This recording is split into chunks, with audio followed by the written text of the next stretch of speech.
آنے والی ویڈیو بر وقت ملتی رہے. بہت شکریہ. تو سٹوری کا آغاز کرتے ہیں.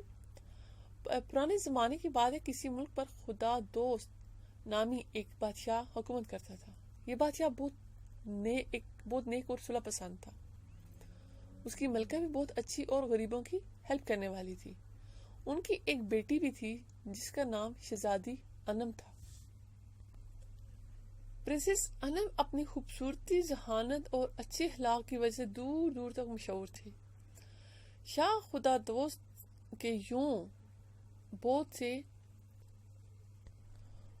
وزیر تھے، مگر ان میں ملنسار نامی وزیر اپنی ذہانت اور عقل مندی کی وجہ سے اس کے بہت قریب تھا اور وہ اس پر بہت زیادہ ٹرسٹ بھی کرتا تھا.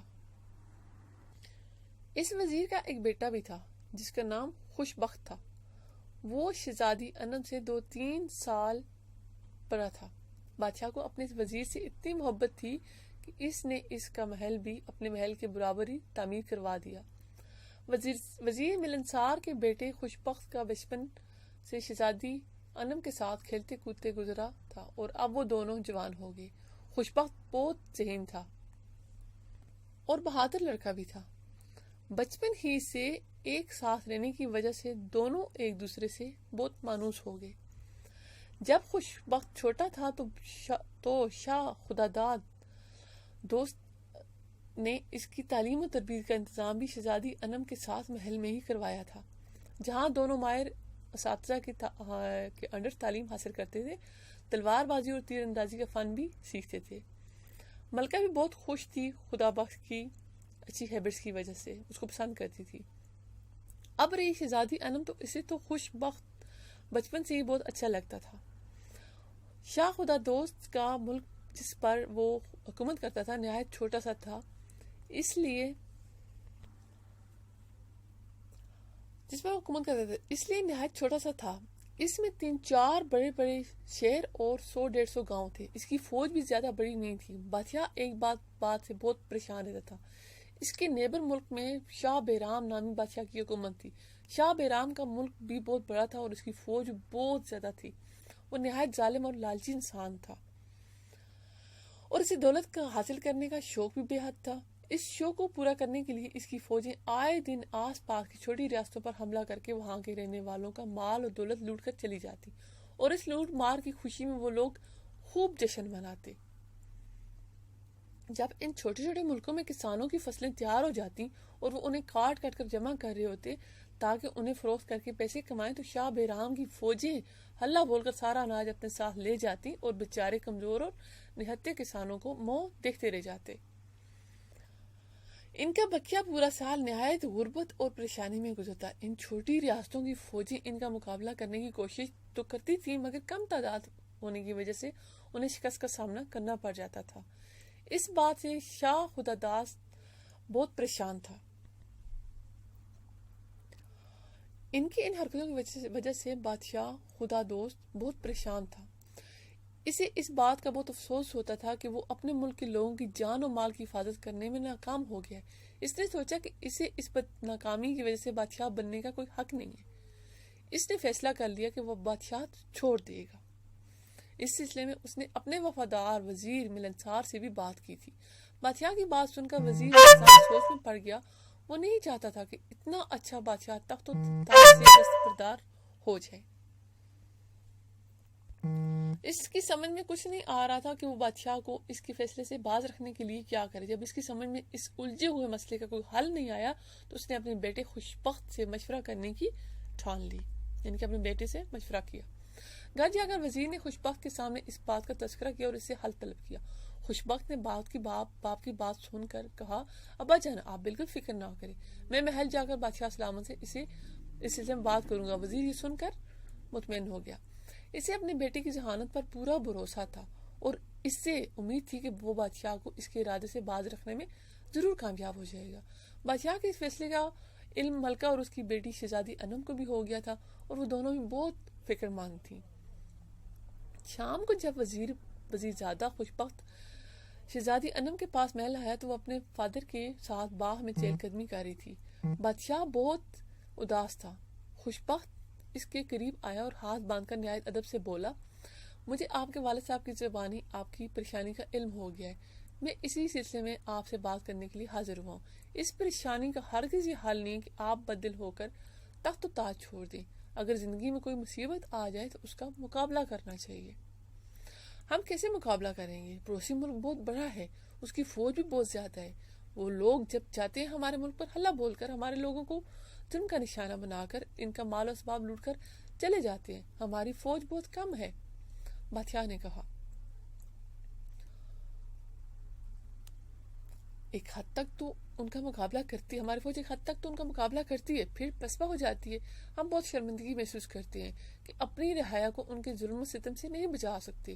بادشاہ نے اداسی سے کہا۔ اس کی بات سن کر شہزادی انم بھی مغموم نظر آنے لگی۔ جہاں بنا، آپ کے شکوے میں ہی اس مصیبت کا حل موجود ہے۔ خوشبخت نے سر جھکا کر کہا، اگر آپ کی فوج تعداد میں کم ہے تو اس کا واحد حل یہ ہے کہ فوج کی تعداد زیادہ کر لی جائے تاکہ دشمن پر غلبہ پایا جا سکے۔ خوشبخت کی بات سن کر بادشاہ کچھ دیر کے لیے خاموش ہو گیا،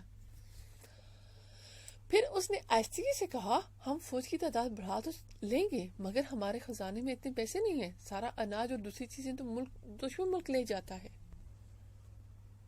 دشمن کی فوجیں لوٹ لے کر لے جاتی ہیں، تو اس کی وجہ سے لوگ غریب ہو گئے اور خزانے میں محصول بھی نہیں جمع کروا سکتے۔ شاہی خزانہ تو بھرتا ہی نہیں ان محصولات سے جو رعایا حکومت کو دیتی ہے۔ ہم ان سپاہیوں کو تنخواہ کہاں سے دیں گے؟ سیلری کہاں سے دیں گے؟ ان کے لیے جنگی ساز و سامان کہاں سے لائیں گے؟ خزانہ تو خالی پڑا ہے، ان میں چند لاکھ اشرفیاں رہ گئی ہیں، ہم تو بہت پریشان ہیں جہاں پناہ۔ اس نے کہا، یہ سب کچھ آپ مجھ پر چھوڑ دیجئے۔ خوشبخت نے بڑے یقین سے کہا، میرے ذہن میں ایک منصوبہ ہے، اس پر عمل کر کے ہم اپنے دشمن کو زہر کر سکتے ہیں۔ بس آپ میں سے میں جیسے چاہتا ہوں آپ مجھے اجازت دیں کہ میں اپنے اس منصوبے پر عمل پیرا ہو سکوں۔ اس کے علاوہ مجھے 1,00,000 اشرفیاں بھی درکار ہوں گی، ان کا انتظام شاہی خزانے سے کرنا ہوگا۔ اس کی بات سن کر بادشاہ کی آنکھیں خوشی سے چمکنے لگی۔ شہزادی انم بھی خوش نظر آنے لگی۔ اسے یقین تھا کہ خوشبخت اس مسئلے کا حل کرنے میں ضرور کامیاب ہو جائے گا۔ ہماری طرف سے تمہیں پوری اجازت ہے کہ اس سلسلے میں جو بھی کرنا چاہتے ہو کرو۔ ہم اس بات سے بہت خوش ہیں کہ تم نے ہماری مشکل کو محسوس کر کے ہماری مدد کرنے کا فیصلہ کیا۔ تمہاری عقل اور دانشمندی سے امید ہے کہ ہمارا ملک اس مشکل سے نکل جائے گا۔ یہ بادشاہ نے کہا۔ ہم شاہی خزانچی کو بھی حکم دیں گے کہ 1,00,000 اشرفیاں تمہارے حوالے کر دیں۔ شاہ خدا دوست نے کہا کہ پھر اس نے اسی وقت شاہی فرمان جاری کر دیا کہ جس میں حکم دیا گیا کہ حکومت کے تمام لوگ خوشبخت کے احکامات پر عمل کریں اور اس سے بس جس قسم کی بھی مدد یا ہیلپ چاہیے ہو وہ اس کو میسر کرتے رہیں، اس کو دیا کریں، اس کی ہیلپ کیا کریں۔ یہ خبر ہر طرف پھیل گئی تھی۔ وزیر بہت خوش تھا کہ بادشاہ سلامت نے اس کے بیٹے کو ایک اہم کام کرنے کے لیے چن لیا ہے۔ اگلے روز خوشبخت کو 1,00,000 اشرفیاں بھی مل گئیں۔ بادشاہ سلامت نے اس کو وہ بھی دلوا دی۔ اس نے شاہی کارواں کے ذریعے ملک بھر کے تمام آئین گروں یعنی لوہاروں کو طلب کیا۔ یہ سب لوگ دیہاتوں کو بھٹیوں میں پگھلا کر مختلف اشیاء بنانے میں ماہر تھے۔ اس کا حکم ملتے ہی چند دنوں میں ملک بھر کے تمام لوہار یعنی کہ وہ لوہے کا کام کرتے ہیں، تلواریں بناتے ہیں، ان کے ساتھ کام کرنے والے مزدور سب آ گئے۔ اس دوران خوشبخت نے محل سے کچھ دور ایک بہت بڑی جگہ پر ان کے رہنے سہنے کے لیے خیمے لگوا دیے۔ اس نے اسی جگہ لوہے اور دوسری دھاتوں کو پگھلانے کے لیے بہت ساری بڑی بڑی بھٹیاں بھی لگوا دی تھی۔ جب سب لوہار اور ان کے کاریگر وہاں جمع ہو گئے تو خوشبخت نے ان سے کہا، آج سے آپ سب لوگ شاہی آہن گر ہو، یعنی کہ تلواریں بنانے والے اور چیزیں بنانے، آپ کو اچھی تنخواہیں، اچھی سیلریز دی جائیں گی، مگر سب لوگوں کو 24 آورز اسی جگہ پر رہنا پڑے گا تاکہ یہاں ہر وقت کام کیا جا سکے۔ آپ کو پتہ ہے کہ ہمارے نیبر کنٹری میں، پڑوسی ملک میں کی فوجیں آئے دن ہمارے ملک پر حملہ کر کے یہاں کے لوگوں کا مال و اسباب اور اناج لوٹ لیتی ہیں۔ یہاں سے وہ لوگ ہمارے نوجوانوں کو پکڑ کر لے جاتے ہیں اور انہیں غلام بنا لیا جاتا ہے۔ اور اگر یہی صورتحال برقرار رہی تو ایک روز ہمارے ملک پر قبضہ کر کے ہم سب کو بھی اپنا غلام بنا لیں گے یہ لوگ. غلامی بہت بری ہوتی ہے. کسی غلام بن جانے والے لوگ تو زندہ تو رہتے ہیں مگر ترقی نہیں کرتے. آج ہم بھی غلام ہیں. انہیں پڑھنے لکھنے اور اپنی مرضی کی زندگی گزارنے کی اجازت نہیں ہوتی. آزاد ملک کے آزاد لوگ ہی اپنے ملک کو ترقی کی راہ پر ڈال سکتے ہیں اور ایک خوشگوار زندگی گزار سکتے ہیں. اپنے وطن کی حفاظت کے لیے ضروری ہے کہ ہم اپنی فوج کی تعداد بڑھائیں، فوج کو بڑھائیں تاکہ ہمارے نیبر ملک ہم پر بری نظر نہ ڈال سکیں اور ہم اور ہمارے گھر والے ان کے ظلم و ستم سے محفوظ رہ سکیں. ہمارے ملک ہمارے ملک کا ہر فرد ایک سپاہی ہوگا، مگر اس کے لیے ہمیں جنگی ساز و سامان کی ضرورت پڑے گی. اس نے یہ ساری باتیں کن سے کی؟ لوہاروں سے، جن سے وہ یہ کام کروانا چاہ رہا تھا. وزیر کے بیٹے نے ان سب لوہاروں سے یہ کہا کہ اب آپ لوگوں کا یہ کام ہے کہ اپنے دشمن سے بچاؤ کے لیے دن رات ہتھیاروں کی تیاری میں لگ جائیں. خوشبخت کی بات ان سب کی سمجھ میں آ گئی تھی. وہاں آئے ہوئے تمام لوہاروں اور مزدوروں نے عہد کیا کہ ہم سب اپنے ملک کی سلامتی کے لیے جی جان سے کام کریں گے. انہوں نے اپنا کہا کر دکھایا اور چند ہی مہینوں میں انہوں نے دن رات کام کر کے چمکتی دمکتی تلواریں، خنجر، نیزوں، تیروں اور ذرا بختروں کے ڈھیر لگا دیے. انسان کرنا چاہے تو سب کچھ کر سکتا ہے. جب یہ سارا سامان ایک بہت بڑی تعداد میں تیار ہو گیا تو خوشبخت نے ایک دوسرا حکم نامہ جاری کر دیا کہ ملک کا ہر نوجوان جو 18 سال سے 30 سال کی عمر کا ہے اپنا نام آ کر شاہی رضاکار سپاہیوں میں لکھوائے. ایسے تمام لوگوں کو جنگی تربیت دی جائے گی. ایسے لوگوں کو جنگی حالات میں، جنگ کے حالات میں کام کرنا پڑے گا ایز اے سپاہی. یہ اسپیشل وہاں پہ ٹریننگ دی جاتی ہے جن لوگوں کو جنگ کے حالات میں سپاہیوں کو تیار کیا جاتا ہے تاکہ جنگ کے حالات میں ہر کوئی ملک کے لیے اٹھ کے کھڑا ہو سکے. اور انہیں شمشیر زنی یعنی تیر اندازی اور گھڑ سواری کا ماہر بنایا جائے گا. یہ تربیت لینے والے باقاعدہ فوج کے ملازم نہیں ہوں گے مگر جنگ کی صورت میں وہ سب رضاکارانہ طور پر شاہی فوج کے ساتھ مل کر دشمن کا مقابلہ کریں گے تاکہ اپنے ملک کی حفاظت کر سکیں. یہی قانون آج یورپ میں بھی ہے. یہاں پہ ہر ایک کو فوج کی ٹریننگ دی جاتی ہے. سو یہ بیسیکلی اس دور کا قانون ہے.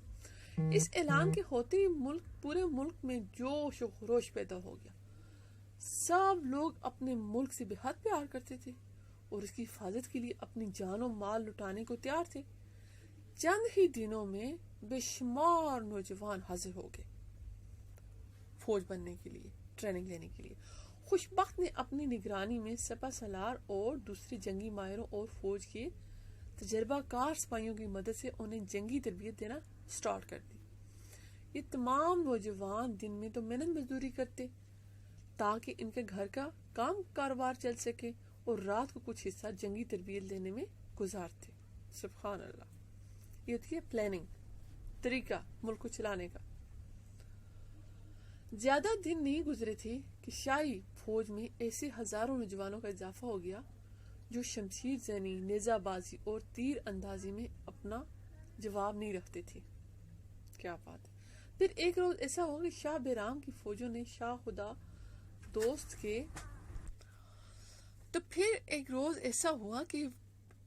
بیرام کی فوجوں نے شاہ خدا دوست کے ملک پر چڑھائی کرنے کا منصوبہ بنا کر ان کے ملک کی طرف پیش قدمی شروع کر دی. اس موقع پر ان کا بادشاہ شاہ بیرام بھی ان کے ساتھ تھا. اسے شہزادی انم کے متعلق خبر مل چکی تھی.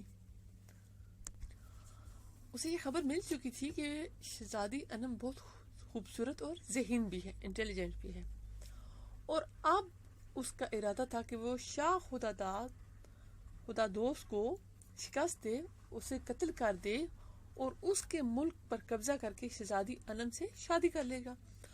خوشبخت نے ایک کام اور بھی کیا تھا جو کہ اب اس درمیان ان کو پتہ چلے گا۔ اس نے چاروں طرف اپنے جاسوس پھیلا دیے تھے جو ہر دم ظالم اور مکار شاہ بیرام کی فوج پر نظر رکھتے تھے۔ شاہ بیرام کے ارادوں کی خبر انہیں ہوئی تو انہوں نے یہ اطلاع خوشبخت تک پہنچا دی۔ یہ جو وزیر کا بیٹا ہوتا ہے اس تک انہوں نے، اس کے جو جاسوس تھے انہوں نے اس تک خبر پہنچا دی کہ دشمن نے حملہ کرنے کی منصوبہ بندی کر لی ہے اور ان کے ملک کی جانب چل پڑی ہے۔ یہ اطلاع ملتی خوشبخت نے اپنی فوج کو تیاری کا حکم دیا۔ اس کی ساری فوج نے نہ صرف تعداد میں بہت زیادہ بلکہ نہایت منظم بھی ہو چکی تھی۔ دشمن کو ان تمام باتوں کا علم ہی نہیں تھا۔ وہ تو یہ سمجھ رہے تھے کہ اس مرتبہ بھی وہ ان کمزور لوگوں پر حملہ کر کے نہ صرف ان کا مال و اسباب لوٹ لیں گے بلکہ ان کے ملک پر قبضہ بھی کر لیں گے، اور اس کے بعد شہزادی انم کی شادی ان کے بادشاہ سے ہو جائے گی۔ وزیر زادہ شاہ بخت اپنی فوج کی قیادت کر رہا تھا اور زرہ بختر پہن کر ہاتھ میں چمکتی تلوار لے کر سب سے آگے تھا۔ اس کے پیچھے پہلی قطار میں ہزاروں آنی زرہ بختر سپاہی اس کے ساتھ آ رہے تھے۔ ان سپاہیوں کے پیچھے تیر انداز اور نیزہ بالوں سے لیس گھڑسوار سپاہی بھی تھے۔ جیسے ہی دشمن سے سامنا ہوا یہ سب کے سب ان پر بل پڑے۔ شاہ بخت اور اس کے سپاہی چونکہ لوہے کی زرہ بختر پہنے ہوئے تھے اس لیے دشمن کی فوجوں کی تلواروں کی ان پر کوئی اثر نہ ہوا، مگر ان کی تیز اور چمکتی ہوئی تلواروں نے کشتوں کے پشتے لگا دیے، یعنی کہ ان کے ڈھیر لگا دیے، اور دشمن کے سپاہیوں کا تیزی سے صفایا ہونے لگا۔ دشمن کے جو سپاہی گھوڑوں پر سوار دور تھے ماہر تیر انداز ان پر تیر چلانے لگے۔ ان تیر اندازوں کا نشانہ پکا تھا جس کی وجہ سے کچھ ہی دیر میں دشمن کے بے شمار سپاہیوں کو اپنی جان سے ہاتھ دھونا پڑ گیا۔ یہ ہوتی ہے پلاننگ۔ لڑائی کو شروع ہوئے تھوڑی دیر ہوئی تھی کہ دشمن کی فوج نے پسپائی اختیار کرنا شروع کر دی، یعنی کہ وہ ہاتھ ہتھیار ڈالنے لگے، تھک چکے تھے۔ اس کے بہت ہی سپاہی مارے گئے تھے۔ جو باقی بچ گئے تھے انہوں نے فرار ہو کر اپنی جان بچانے کی کوشش کی، مگر گھڑسوار نیزے باز سپاہیوں نے انہیں بھاگنے کا موقع بھی نہیں دیا۔ پلاننگ کے ساتھ سارا کام کیا جائے تو انسان ہارتا نہیں، اور ان کا تعاقب کر کے انہیں گرفتار کر لیا۔ ان کے ساتھ ان کا لالچی بادشاہ بھی گرفتار ہو گیا۔ میدان میں لالچ بری بلا ہے، انسان کو پھنساتی کی نہ کی ضرور ہے۔ میدان جنگ میں کی پل بھر پل کی خبریں شاہ خدا داس کو محل میں مل رہی تھی، بادشاہ کو مل رہی تھی۔ اسے جب یہ پتا چلا کہ دشمن کو شکست ہوگی تو وہ بہت خوش ہوا۔ یہ پلان ہوتا ہے سارا، ٹھیک۔ اس سے خوشبخت پر بہت فخر محسوس ہو رہا تھا، جس کی بہترین حکمت عملی کی وجہ سے دشمن کو عبرتناک شکست کا سامنا کرنا پڑا۔ زیادہ دیر نہیں گزری تھی کہ زنجیروں میں جکڑا ظالم اور لالچی بادشاہ بیرام اس کے روبرو کھڑا تھا۔ سبحان اللہ، ایسے بھی ہوا کرتے ہیں لوگ۔ اس کے چہرے پر پریشانی کے اثرات تھے اور یہ سوچ کر اس پر خوف طاری تھا کہ جانے اب ان کے ساتھ کیا سلوک کیا جائے گا۔ شاہ خدا داد دوست نے ایک قہر آلود نگاہ اس پر ڈالی اور بولا، تمہارے لالچ اور ظلم نے تمہیں یہ دن دکھایا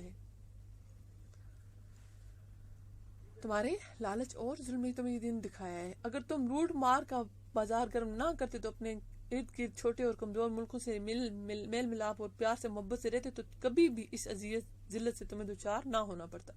طاقت کی نشے نے تمہیں ظالم اور مغرور بنا دیا تھا۔ ظالم اور مغرور لوگوں کا یہی انجام ہوا کرتا ہے۔ پھر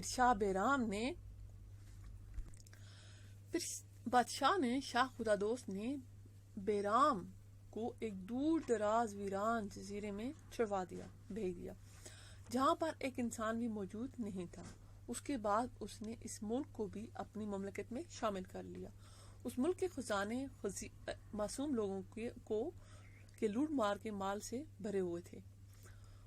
خوشبخت کے مشورے پر شاہ خداداد دوست نے ان میں موجود وہ تمام دولت ان لوگوں کو واپس کر دی جنہیں لوٹ مار کر شاہ بیرام نے انہیں بھرا تھا۔ اس کامیابی پر شاہ خدادوست کی رہایا میں خوشی کی ایک لہر دوڑ اٹھی۔ انہوں نے پورے ایک ہفتے تک اس فتح کا جشن منایا، اور یہ سب پلاننگ کے تحت، جسٹ پلاننگ، ایک اچھی پلاننگ کیا۔ اس ظالم اور لالچی شاہ بیرام سے نجات پانے کے بعد اب آس پاس کے ملکوں میں رہنے والوں کو بھی کوئی ڈر اور خوف نہ رہا، وہ ہنسی خوشی زندگی گزارنے لگے۔ چند ہی دنوں میں شاہ خداداد دوست کے ملک میں بہت خوشحالی آ گئی تھی۔ لوگ خوشحال ہوئے تو مختلف محصولات کی مد سے ملنے والی رقوم، جو پیسے آتے تھے، شاہی خزانے میں تیزی سے اضافہ ہونے لگا، جمع ہونے لگے، جسے شاہ خدادوست اپنی رعایا کی فلاح و بہبود پر خرچ کرنے لگا۔ وزیر زادہ خوشبخت نے جن سپاہیوں کو فوج میں رضاکارانہ طور پر بھرتی کیا تھا، ان کو